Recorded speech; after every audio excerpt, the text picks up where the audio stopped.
ఈ భారతదేశ క్రికెట్‌లో అనూహ్యమైనటువంటి మార్పులు వస్తున్నాయని చెప్పాలి. ఎందుకంటే, ఈ ఐపీఎల్ మ్యాచ్‌లు జరుగుతున్నాయి. అనుకోని కారణంగా ఈ యుద్ధం రావడం వల్ల పాకిస్తాన్‌కి, ఇండియాకి మధ్య ఒక వార్ రావడం వల్ల ఐపీఎల్ మ్యాచ్‌లు ప్రస్తుతం పోస్ట్‌పోన్ అయ్యాయి అంటున్నారు గానీ, వాస్తవంగా ఆలోచిస్తే ఇంకా అవి ఆగిపోయాయేమో కూడా అనిపిస్తుంది. ఎందుకంటే, ఆ టిక్కెట్లు కొన్న వాళ్ళు కూడా వెనక్కి ఆ టికెట్ అమౌంట్ రిఫండ్ కూడా చేస్తున్నట్టు తెలుస్తుంది. ఐపీఎల్‌లో చివరికి ఈ ఐపీఎల్‌కి 2025 ఐపీఎల్‌కి రిజల్ట్ లేదనే చెప్పుకోవాలి ఒక రకంగా చెప్పాలంటే. అయితే ఈలోగా మనకి ఇంకొక విశేషం ఏంటంటే, టెస్ట్ క్రికెట్‌కి అంటే జూన్ నుంచి ఇంగ్లాండ్ సిరీస్ స్టార్ట్ అవుతోంది. ఇంగ్లాండ్ సిరీస్‌లో టెస్ట్ సిరీస్ తర్వాత 2027 వరల్డ్ కప్. ఈ టెస్ట్ క్రికెట్ ఈ సిరీస్ 5 మ్యాచ్‌లు కూడా దానికి వార్మప్ మ్యాచ్‌లుగా ఉంటాయి. దాంట్లో ఎవరు, ఏంటి, నెక్స్ట్ వరల్డ్ కప్ 2000 ఎవరు నిలబడతారు, ఎవరు ఉంటారు, ఎవరు సెలెక్ట్ అవుతారనేది సెలెక్టర్స్ కూడా చూస్తారు ఈ టెస్ట్ క్రికెట్‌లో. అంటే ఇది లాంగ్ ఫార్మాట్. ఈ 3 ఫార్మాట్స్‌లో 5 రోజుల టెస్ట్ క్రికెట్ అనేదే బాగా దీర్ఘకాలికంగా 5 రోజులంటే మొత్తం మీద 5/90లు 450 ఓవర్లు చూడాలి. దాంట్లో వందల రన్స్ వెళ్తూ ఉంటాయి. ఒక రకంగా ఇప్పుడున్నటువంటి ఫార్వర్డ్ ప్రపంచంలో టెస్ట్ క్రికెట్ అంటే ఒక బోర్ కిందే చెప్పాలి. అయినా కూడా అది క్రికెట్‌లో స్టార్టింగ్ నుంచి ఫస్ట్ నుంచి ఉన్నదేంటంటే 5 డేస్ టెస్ట్ మ్యాచ్‌గా ఒకప్పుడు చాలా అన్ని ఫార్మాట్‌లు ఇన్ని లేవు. జరుగుతూ వస్తే ఈ 5 డేస్ టెస్ట్ అనేది చాలా క్రేజీ థింగ్. 1970 నుంచి క్రికెట్ మొదలైన రోజు నుంచి చూస్తే టెస్ట్ మ్యాచ్ ఆడడం, 2 ఇన్నింగ్స్ ఆడడం, కంప్లీట్ క్రికెట్ అనమాట. ఇంకేమీ లేదు అందులో. Cricket, cricket, cricket.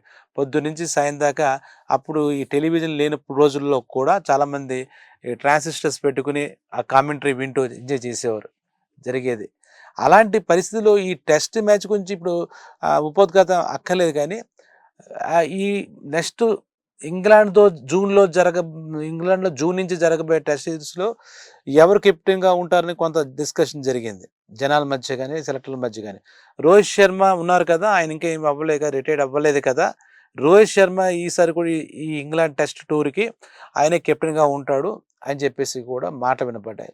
అదేంటో మరి అక్కడ ఏం జరిగిందో, అక్కడ ఏమి కారణాలో మనకు తెలీదు గానీ, ఈ జరిగి ఈ టెస్ట్ క్రికెట్‌కి టీమ్‌ని ప్రకటించేలోగా రోహిత్ శర్మ చాలా, చాలా, చాలా సింపుల్‌గా నేను టెస్ట్ క్రికెట్ నుంచి రిటైర్డ్ అయిపోతున్నాను అని చెప్పి ప్రకటించడం నిజంగా అభిమానులకైతే ఒక రకమైన సర్ప్రైజు, ఒక రకమైన షాక్ అని చెప్పాలి. ఇంగన నిన్నటి దాకా మనం అందరం కూడా రోహిత్ శర్మ ఈసారి కూడా టెస్ట్ క్రికెట్‌కి సీరీస్‌కి క్యాపబుల్ కెప్టెన్ ఆయనే అవుతాడు అనుకున్న సమయంలో మరి ఏం జరిగిందో, ఏం జరగలేదో అనే దాన్ని పక్కకు పెడితే, అక్కడ మటుకు రోహిత్ శర్మకి అవమానం ఎదురవుతుందనే సంకేతమైనా వచ్చి ఉండాలి. ఇంత బతికి ఇలాగా తీసేసాం, లేదా మీరు రిటైర్డ్ అయిపోండి అని చెప్పే పరిస్థితి వచ్చిందేమో. దానికన్నా గౌరవంగా నేనే వెళ్ళిపోతున్నాను అని చెప్పడం గౌరవం. Of course 38 years that's good. ఆయన చాలా సేవలిచ్చారు. టెస్ట్ క్రికెట్‌లో కూడా ఆయన చాలా రికార్డులు, ఆయన యావరేజ్‌లు చూస్తే రోహిత్ శర్మ టెస్ట్ క్రికెట్‌కి కూడా పెంచిన, స్పీడ్ తెచ్చిన ఒక మెరుపు వేగంతో ఆడిన అంటే టెస్ట్ క్రికెట్ కూడా వన్ డే మ్యాచ్‌లో ఇంకా మాట్లాడితే టీ20 ఫార్మాట్‌ల ఆడగలిగే సత్తా ఉన్న మన క్రికెటర్స్‌లో రోహిత్ శర్మ. Hitman Rohit Sharma. ఆయన అలా చెప్పడం ఎన్నో అనుమానాలకు తావిచ్చింది. కానీ దానికి పెద్ద ప్రత్యేకించి ఏం మాట్లాడలేదు. బీసీసీఐలో కూడా ఏవో జరిగాయని చెప్పి, అలాగే దానికి సంబంధించి సెలెక్టర్స్ కమిటీ చైర్మన్‌గా ఉన్నటువంటి అజిత్ అగార్కర్ కూడా ఏదో మన రోహిత్ శర్మని ఏదో కన్విన్స్ చేసినట్టు, ఈ పెద్ద కన్విన్స్ అవ్వకుండా సింపుల్‌గా ఎందుకంటే నిజంగా గ్రేట్ అది. వాళ్ళేదో అని, ఏదో అవమానించి ఎందుకంటే అంతకుముందే ఐపీఎల్ ఆడుతున్నప్పుడు ఇలాంటి సీనియర్ ప్లేయర్స్ ఎవరైతే ఉన్నారో ఒక చరిత్ర సృష్టించిన ధోని గాని, రోహిత్ శర్మ గాని, అలాగే మన కోహ్లీ గాని కొన్ని కొన్ని విమర్శలు ఎదుర్కొన్నారు అకారణంగా. రోహిత్ శర్మ కూడా తర్వాత బాధపడి అక్కడ కూర్చొని మాట్లాడుతున్నటువంటి కామెంటేటర్స్ కానీ, వాళ్ళు గాని చెప్పొచ్చు. కానీ మితిమీరి కామెంట్స్ చేస్తున్నారు. మితిమీరి మమ్మల్ని క్రిటిసైజ్ చేస్తున్నారనే అభిప్రాయం కూడా ఆయనలో ఉంది. ఎంతవరకు చెప్పాలి? ఎంతవరకు మేము సరిదిద్దుకునేలాగా లేదంటే మేము ఆలోచించేలాగా చేయాలి తప్పితే, మమ్మల్ని కించపరుస్తూ మాట్లాడడం వల్ల మేము హర్ట్ అవుతున్న విషయం వాళ్ళకి తెలియట్లేదు అన్న ఉద్దేశంలో కూడా రోహిత్ శర్మ ఒక స్టేట్మెంట్ ఇవ్వగా కూడా ఇటీవల కాలంలో మనం చూసాం. సో, ఎట్టకేలకి ఏంటంటే రోహిత్ శర్మ ని గౌరవంగా ఒక బీసీసీ ఒక ఫార్మేట్‌లో సీనియర్స్ వాళ్ళు ఏమిటి, వాళ్ళు రిటైర్డ్ అవ్వడానికి సరైనటువంటి ఒక పరిస్థితులు క్రియేట్ చేస్తే బావుంటుందని నా అభిప్రాయం. ఈయననే కాదు రేపొద్దున ఇంకోడైనా. ఈ సందర్భంలో ఇప్పుడు విరాట్ కోహ్లీ కూడా సేమ్ ఇదే గౌరవం. రోహిత్ శర్మ వెళ్ళే మార్గంలోనే వెళ్ళి నేను కూడా టెస్ట్ క్రికెట్‌కి రిటైర్మెంట్ ఇచ్చేస్తే బెస్టు. దీనికన్నా ఇప్పటిదాకా ఇచ్చిన సేవలు మంచిది. వాడు పొమ్మని పొగబెట్టేంత వరకు మనం ఎందుకు కూర్చోవాలనే ఆలోచనలో ఉన్నట్టు ఉందన్నమాట. నాకు తెలిసి రోహిత్ శర్మ విషయంలో నేను గ్రహించింది ఏంటంటే పొమ్మని లేక పొగ పెడితే అనవసరం. ఇంక మనం ఇక్కడితో ఆగిపేద్దాం అని ఆపేసినట్టుగా ఉందే తప్ప ఇంక మరోటి మనకేం కనపట్లేదు. ఇక్కడ విషయం చెప్పాలంటే. ఇంకా విషయం చెప్పాలంటే ఇప్పుడు ఈ విరాట్ కోహ్లీ ఇంకోళ్ళు ఎవరైనా సరే ఆ సీనియర్ మోస్ట్‌లు ఒక వయసొచ్చిన తర్వాత వాళ్ళు ఆడుతూ ఉంటే, లేదు బీసీసీఐ గాని, ఇటువంటి వాళ్ళంతా గాని మీరు 36కి ఎంత గొప్ప ప్లేయర్ అయినా, ఇంటర్నేషనల్ ప్లేయర్ అయినా, ఇంకో ప్లేయర్ అయినా, రికార్డ్స్ ప్లేయర్ అయినా ఎవరైనా సరే మీరు ఆటోమేటిక్‌గా ఇప్పుడు మన రిటైర్మెంట్ 60 ఏళ్ళకి ఎలా ఉంటుంది గవర్నమెంట్ ఉద్యోగస్తుల్లాగా? మీరు ఆడగల సామర్థ్యం ఉన్నా, మీ సేవలు భారతదేశానికి అవసరమైనా కూడా మీరు రిటైర్డ్ అయిపోక తప్పదు అని అలాంటిదని రూల్ పెట్టాలి. అవమానంగా అనిపించో లేదా వాళ్ళ అభిమానులకు బాధగా అనిపించే విధానాలకి స్వస్తి పలకాలి. ఎందుకంటే ఇందులో ఇలాంటి పెద్ద పెద్ద ప్లేయర్స్ ఎంతోమందికి ఆదర్శం, ఇంకో రకంగా చాలా అభిమానం. వాళ్ళ మనసులు కూడా గాయపడతాయి. రోహిత్ శర్మను మటుకు ఆయన రిటైర్మెంట్ ప్రకటించడంలో ఆయన హుందాతనం కనపడిందే తప్పితే అభిమానులకు మటుకు ఒక శంక అయితే మిగిలిపోయింది. దానికి తోడు ఇప్పుడు ఇమ్మీడియేట్‌గా విరాట్ కోహ్లీ కూడా రిటైర్మెంట్ యోచనలో ఉన్నాడు. ఈ టెస్ట్‌లో అందుబాటులో ఉండకపోవచ్చు. ఏముందండి పెద్ద పెద్ద ప్లేయర్స్ లేకపోతే ఇంగ్లాండ్ టూర్‌లో ఏదో ఆడతారు గానీ, ఒకేసారిగా వాళ్ళంతట వాళ్ళు ఇది సందర్భం కాదంటున్నాను నేను. క్రికెట్ ఆడుతూ ఇది నా లాస్ట్‌కి టెస్ట్ మ్యాచ్ అని వాళ్ళ నోటితో చెప్పేస్తే బాగుండు గానీ, ఈ క్రికెట్ మ్యాచ్ ఇంగ్లాండ్ టూర్ ప్రారంభం కాకముందే మీరు రిటైర్డ్ అయిపోవడం అనేది వాళ్ళు ఇప్పటికే వాళ్ళు చాలా జాగ్రత్తగా పలానా ఒక్కొక్క ఫార్మాట్‌కి ఇప్పుడు 3, 4 ఫార్మాట్స్ వచ్చేసాయి కాబట్టి వన్ డే ఫార్మాట్ గానీ, టీ20 ఫార్మాట్ గానీ, అలాగే ఇప్పుడు ఐపీఎల్‌లో కొంతమంది ఆడుతున్నారు గానీ, వాళ్ళకే తెలుసు. కొట్టించుకుని వెళ్ళాలనుకోరు.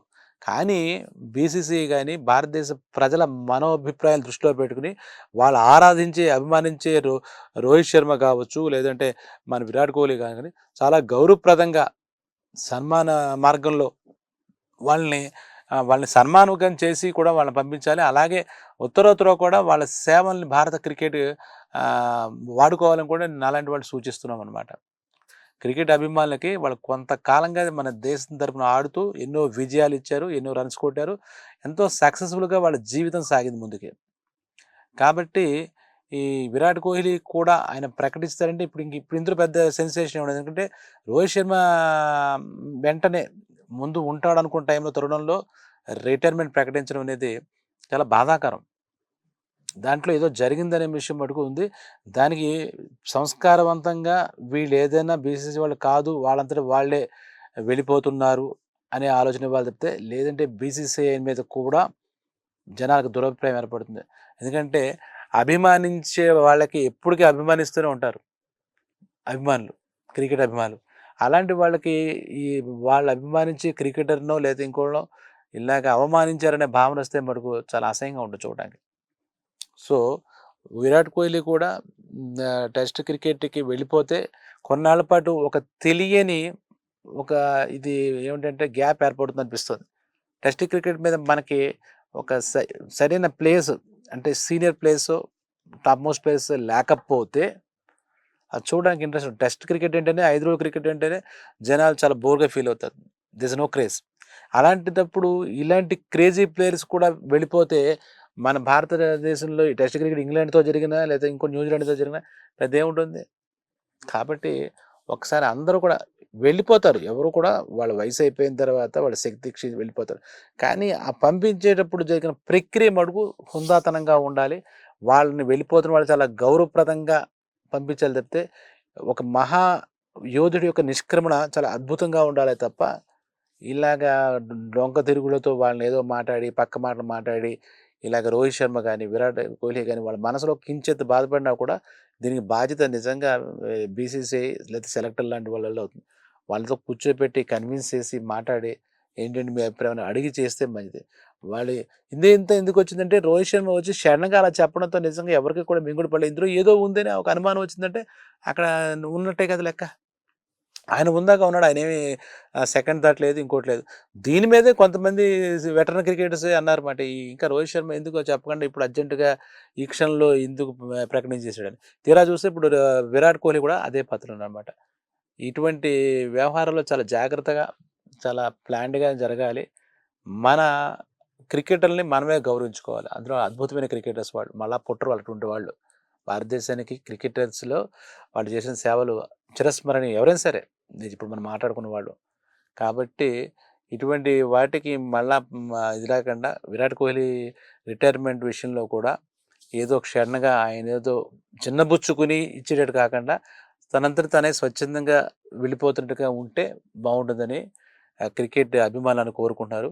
అలాంటి విషయాలు ఇటువంటి అనుమానాలు, అపోహలు రాకుండా ముఖ్యమైనటువంటి క్రికెట్స్ మనం గౌరవించుకోవాలి. గౌరవించుకోవాలంటే ఆ గౌరవిస్తున్నట్టుగా మనం నటించకూడదు.